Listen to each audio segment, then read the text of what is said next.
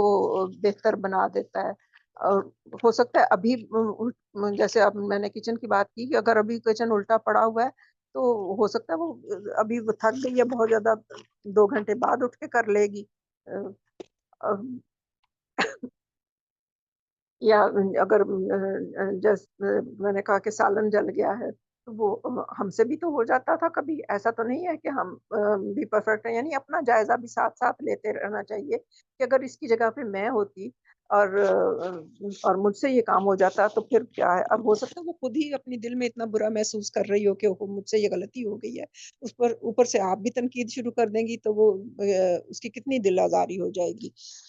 جبکہ اللہ تعالیٰ نے مطلب لوگوں کی دل آزاری کرنے سے بھی منع فرمایا. پھر ایک پنجابی کا ہی ایک ہے کہ محاورہ کے شعر ہے کہ دل دریا سمندروں ڈونگے دلاں وچ رب رہندا. کہ دل جو ہے وہ سمندر سے بھی گہرے ہیں اور دل میں تو اللہ تعالیٰ رہتے ہیں. اور اس دل کے گھر کو نہ تباہ کرو، کیونکہ جو کوئی شخص یعنی اپنی دل آزاری کے وقت اگر وہ خدا نخواستہ کوئی ایسی بات کہہ دے تو جو کہ اللہ تعالیٰ اس کو فوراً قبول کر لے، جو آپ کے خلاف ہو، تو اس کا نقصان خود آپ ہی کو ہوگا. پھر دوسرا یہ کہ کوئی غلطیاں ہو جاتی ہیں تو اس کو معاف کر دینا چاہیے، کیونکہ حدیث بھی ہے کہ بہادر وہ نہیں ہے جو پہلوان ہو اور دوسرے کو پچھاڑ دے، بلکہ بہادر وہ ہے جو غصے کے وقت خود کو قابو رکھے. اب غصہ تو آ جاتا ہے، بہت سی چیزوں پہ آ جاتا ہے، لیکن اصل اسلامی رویہ کیا ہے کہ غصے کو قابو میں رکھیں، اس کا فوراً اظہار نہ کر دیں. یعنی یہ بھی ہو سکتا ہے کہ کوئی بڑی غلطی ہو جائے اور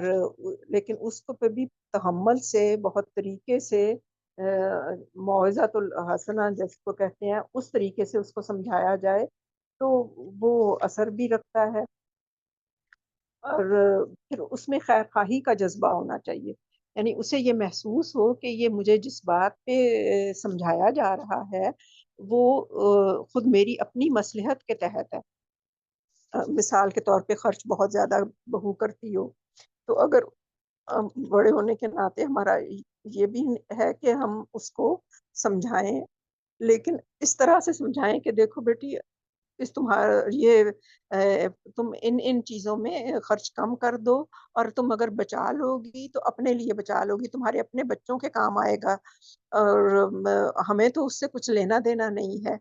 تو یہ چیز اگر یعنی مثال کے طور پہ خرچ کی بات کی، اور بھی بہت سی باتیں ہو سکتی ہیں، تو اس سے جب اس کو ہوگا کہ یہ میری خیر خواہی کے لیے، جیسے اگر بچے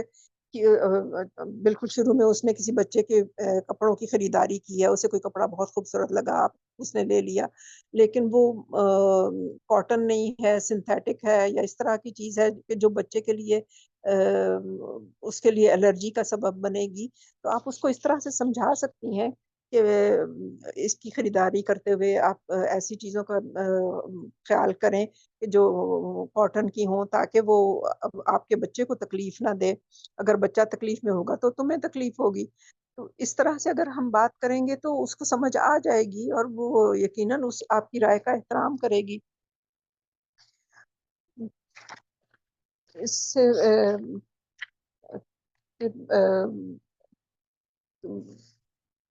اس سے آگے کی جو بات ہے وہ یہ ہے کہ اس سے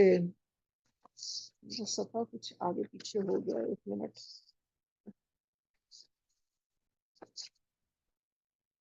جی پھر اگر جو کوئی کام کرے تو انسان اس پہ نا اس کی تعریف کر دیں. اگر اس نے اچھا کام کیا تو انسان کی شخصیت پہ نا تعریف و تحسین جو ہے نا وہ بہت مثبت اثر رکھتی ہے، اور اس پہ اس کا کہ دیکھو اس نے یہ کتنا اچھا کام کیا. تو اس سے بھی اس کے دل میں خوشی پیدا ہوگی. پھر اب یہ جو ہے کہ زوجین میں نا کبھی کسی بات پہ نزاع بھی ہو جاتا ہے. میاں بیوی ہیں آپس میں، ان کا کسی بھی کبھی وقت ہو جاتا ہے. جیسے یعنی آپ کا اپنا تجربہ یہ ہوگا کہ جب آپ کے میاں بیوی کے جو تعلقات تھے اس میں بھی کبھی کوئی بات ہو جاتی تھی. تو اس میں یہ ہے کہ اور داماد اور بیٹی کے معاملہ ہو یا بہو اور بیٹے کا معاملہ ہو، تو اس پہ جلدی پر تیل کا کام نہیں کرنا چاہیے. سب سے پہلی بات تو یہ ہے کہ اگر کچھ ہے، آپ کے دل میں کوئی بات آئی ہے تو مداخلت مت کریں، ان کو خود ہی حل کرنے دیں. ہو سکتا ہے ان کی ناراضگی 1 دن 2 دن رہے 3 دن رہے، اس کے بعد وہ ٹھیک ہو جائے، معاملات ان کے درست ہو جائیں تو صحیح ہے. کئی جگہ ایسا ہوتا ہے کہ جب بیٹی، خاص طور سے یہ بیٹی کے معاملے میں یہ ہوتا ہے کہ آپ بیجا مداخلت کرتی ہیں تو بیٹی کا گھر خراب ہوتا ہے. اور اسی طرح بیٹے کا بھی، کہ اگر کوئی چیز آپ کے علم میں آ بھی گئی ہے اور یعنی آپ انصاف سے کام لیں، اور اگر بیٹے کی غلطی محسوس ہو رہی ہے تو اکیلے میں اس کو سمجھا دیں کہ دیکھو اس معاملے میں تمہارا رویہ درست نہیں ہے، تم اس کو اس طرح کر لو. اور اگر بیٹی کی غلطی محسوس ہو رہی ہے تو اس کو سمجھا دیں کہ تمہارا رویہ درست نہیں ہے اور یہ اس معاملے میں تمہارا شوہر کا موقف درست ہے. تو اس طرح سے گھر بنانے میں، گھروں کو جوڑنے میں جو ساس کا رویہ ہوتا ہے وہ بہت مثبت کردار بھی ادا کر سکتا ہے. لیکن اگر معاملہ اس سے کچھ زیادہ بڑھ جائے، یعنی اول تو وہ خود ہی حل کر لیں، لیکن اگر معاملہ بڑھ جائے تو دونوں کو بیٹھ کے سمجھایا جا سکتا ہے کہ اس طرح سے معاملے کو اصلاح کی نیک نیتی سے دونوں فریقوں کو سمجھا دیا جائے. ہاں اگر معاملہ اس سے بھی زیادہ بڑھ جائے تو پھر وہی بات ہے کہ دونوں طرف، جیسے شرعی طریقہ ہوتا ہے کہ دونوں فریقین کی طرف سے حکم مقرر کر کے اصلاح کی نیک نیتی سے شروع کی جائے. پھر اس کے آگے جو چیز ہے کہ یعنی صبر جو اور برداشت جو ہے، کہ اگر بہو بدتمیز ہے اور صحیح نہیں ہے تو آپ صبر و برداشت سے کام لیں. یعنی یہ پہلے تو یہ جو ساری کوشش بتائی گئی ہیں نا کہ کوششیں یہ کریں اور اس طرح سے اپنے معاملات کو درست رکھیں، تو وہ ان سب کے باوجود بھی اگر وہ صحیح نہیں ہے، ان میں بہو میں یا داماد میں کمزوریاں آپ کو نظر آتی ہیں، تو صبر و برداشت سے کام لیں، حسن ظن سے کام لیں، اور اپنے بڑے ہونے کا ثبوت دیتے ہوئے اپنے ظرف کو بھی بڑا رکھیں. اور صبر کا یقیناً پھل میٹھا ہی ہوتا ہے. اور اس سے پھر آگے جو ایک چیز ہے وہ جو دعا ہے، دعا مومن کا ہتھیار ہے. اپنی دعاؤں میں اپنے بچوں کے ساتھ ساتھ اپنی بہوؤں اور دامادوں کو بھی نام لے کر شامل کریں. اکثر یہ دیکھا گیا ہے کہ مائیں اپنی بیٹیوں کے لیے تو یہ دعا بہت زیادہ کرتی ہیں کہ اللہ تعالیٰ انہیں اپنے گھروں میں خوش و خرم آباد رکھنا. تو یہ صرف بیٹیوں کے لیے نہیں، یہ دعا بہوؤں کے لیے بھی خاص طور سے کرنی چاہیے، کیونکہ اگر ہمارے بچے خوش ہوں گے، ان کا معاملہ اپنی یعنی بیٹی کا اپنے شوہر کے ساتھ اور میرے بیٹے کا میری بہو کے ساتھ معاملہ اچھا ہوگا اور خوشی ہوگی، تو ان کی خوشی میں ہماری خوشی ہوگی، اور اس سے ہماری نسلوں پر بھی مثبت اثرات پڑیں گے. تو اس طرح سے اگر ہم یعنی یہ تو ابھی کچھ گزارشات ہیں، اس معاملے میں تو بہت سی چیزیں ایسی ہوتی ہیں کہ جو مزید کہی جا سکتی ہیں. ایک یعنی جب آپ ساس بنتے ہیں تو آپ عمر کے اس حصے میں ہوتے ہیں کہ جہاں کچھ کمزوری غالب آنے لگتی ہے، اور آپ گھر کے بہت سے کام آپ نہیں کر سکتے، یا صحت اس طرح کی اجازت نہیں دیتی، تو اس میں آپ یا آپ کے پاس بہو نے گھر سنبھال لیا اور آپ کے پاس بہت فارغ وقت ہے، تو اس میں آپ اپنے لیے کوئی مثبت سرگرمیاں ضرور اختیار کر لیں کہ جس سے آپ کا وقت گزر جائے. اس میں ذکر اذکار ہو سکتے ہیں، تسبیح ہو سکتی ہے، اپنی قرآن کی پڑھائی زیادہ ہو سکتی ہے، دینی کتابیں ہو سکتی ہیں، دروس کا سننا ہو سکتا ہے، تاکہ آپ فارغ نہ بیٹھیں۔ اگر فارغ بیٹھیں گے تو کہتے ہیں نا کہ فارغ جو انسان ہوتا ہے وہ اس پہ شیطان زیادہ حملہ کرتا ہے۔ تو اس شیطان کے حربوں سے بچنے کے لیے آپ اپنے آپ کو اس طرح کے کاموں میں مصروف رکھیں، یعنی جس حد تک بھی آپ کر سکتے ہو۔ اگر گھر کے کاموں میں آپ کی صحت اجازت دیتی ہے تو گھر کے کاموں میں مدد کریں، نہیں تو جیسے ابھی میں نے ذکر کیا کہ درس تدریس اور اس طرح کے کاموں میں، یا کسی ہمسائے کے گھر میں اگر بچیاں ہیں اور آپ کے پاس کوئی اسکل ہے تو آپ ان کو سکھا دیں۔ یعنی اب مثبت سرگرمیوں میں اپنے آپ کو محفوظ رکھیں، واک کرنے چلی جائیں تاکہ آپ کا فارغ نہ رہیں، اور دوسرا آپ خود اپنی صحت پہ بھی اور گھر کے ماحول پہ بھی اچھا اثر پڑے گا۔ تو اس سے اگر ہم ان سب گزارشات پہ عمل کر لیں تو یہ ساس بہو کے جو رشتے کی کڑواہٹ ہے انتہائی مٹھاس میں تبدیل ہو جائے گی، اور کہیں تعارف کرواتے ہوئے بہو فخر سے کہے گی کہ یہ میری ساس ہے، اور ساس فخر سے کہے گی کہ یہ میری بہو ہے۔ اور اس سب کے بعد ایک آخر میں اس حدیث کا تذکرہ کرنا چاہوں گی کہ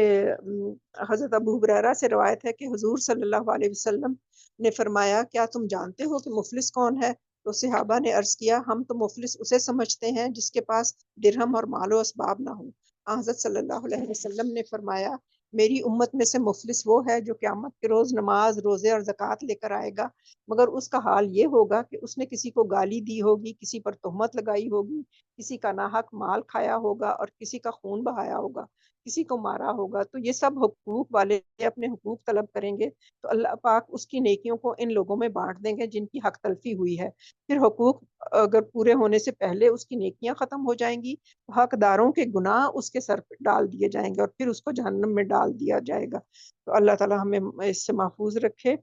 اور یعنی یہ جتنی بھی باتیں ابھی کہی گئی ہیں تو اس میں کوئی ایسا نہ ہو کہ ہم سے بہو کے معاملے میں کوئی اس طرح کی زیادتیاں ہو جائیں کہ خدا نہ خواستہ ہماری نیکیاں جو ہیں وہ ان کو دینے کے بعد ہم یعنی مفلسی کی حالت میں نہ ہوں، نہ صرف بہو بلکہ تمام رشتہ داروں کے ساتھ اسی طرح۔ اور آخر میں اس دعا کے ساتھ میں اس بات کو ختم کرتی ہوں کہ اللہ تعالیٰ ہمیں اپنی ہر حیثیت میں اپنے ذمے تمام حقوق کو بہترین طریقے سے ادا کرنے والا بنائے، اور ہمارا ہر کام اللہ کی رضا کے لیے ہو۔ وآخر دعوانا الحمدللہ رب العالمین۔ جزاک اللہ خیرن کثیرہ تحسین آپا، آپ نے بہت ہی کمپریہنسولی اس ٹاپک کو کور کیا اور بہت ہی زبردست پریکٹیکل ٹپس جو ہے وہ ہم سب کو دی ہیں۔ اللہ تعالیٰ کہنے سننے کے ساتھ ساتھ ہم سب کو عمل کی بھی توفیق عطا کریں، آمین، اور ہم سب کے گھروں میں مضبوطی اور سکینت طاری ہو جائے، آمین ثم آمین۔ اب ہم اجازت چاہتے ہیں پیاری بہنوں، اللہ تعالیٰ آپ کا حامی و ناصر ہو، کوئی مشورہ ہو تو ضرور دیجیے گا۔ سبحانک اللہم و بحمدک، نشہد ان لا الہ الا انت، نستغفرک و نتوب الیک۔ السلام علیکم و رحمۃ اللہ وبرکاتہ۔ وعلیکم السلام۔